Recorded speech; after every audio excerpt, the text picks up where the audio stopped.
Dear friends, if you're anything like me, then when you look out on our world today, you can see lots of reasons for feeling depressed. Truly, we've entered into a winter period in our common life. This can be seen most clearly in the economic climate, a deep recession, the cost of living crisis, people losing their jobs and livelihoods, everyone feeling their pinch from inflation. But surely also the sense that, as a society, we've lost our way, that the good times won't simply come back this time, that those in authority are not in control, and actually, maybe they don't have a clue what to do, how to respond to the situation.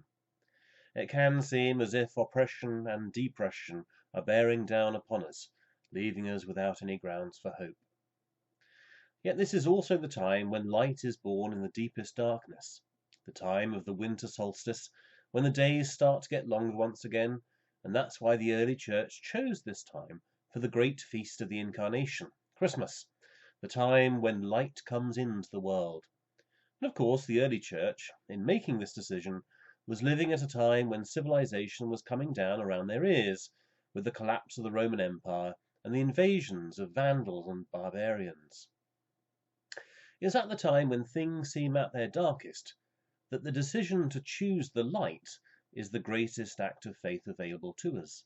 It is a choice, and it is a choice that has profound consequences. To choose the light is not to deny that life contains pain, sometimes a very great deal of pain. For whatever we do, we will experience suffering in this life. But to choose the light is to also accept the possibility of joy.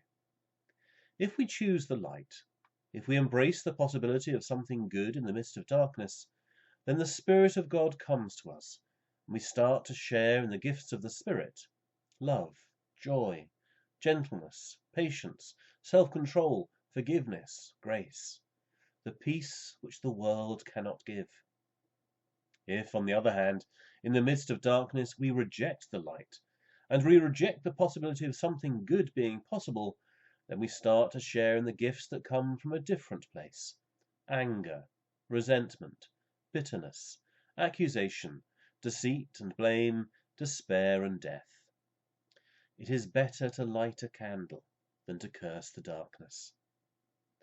The promise we are given, in the form of a tiny baby boy wrapped in swaddling cloths, sleeping in the animals' feeding trough and warmed by their breath. The promise we are given is that those who turn to the light, who make that leap of faith, these are given the power to become the children of God, to be at home in this world, bearing the light for others to see, giving room, no matter what the circumstances, for hope, for peace, for light in the darkness. This is what Christmas means. This is when we reaffirm to ourselves who we are, what makes us a gathered people. And of course our ancestors have been doing this for hundreds of years. It has been done in times of war and peace, in times of plenty and famine, in times of health and plague, in times of civil war and in times of domestic harmony.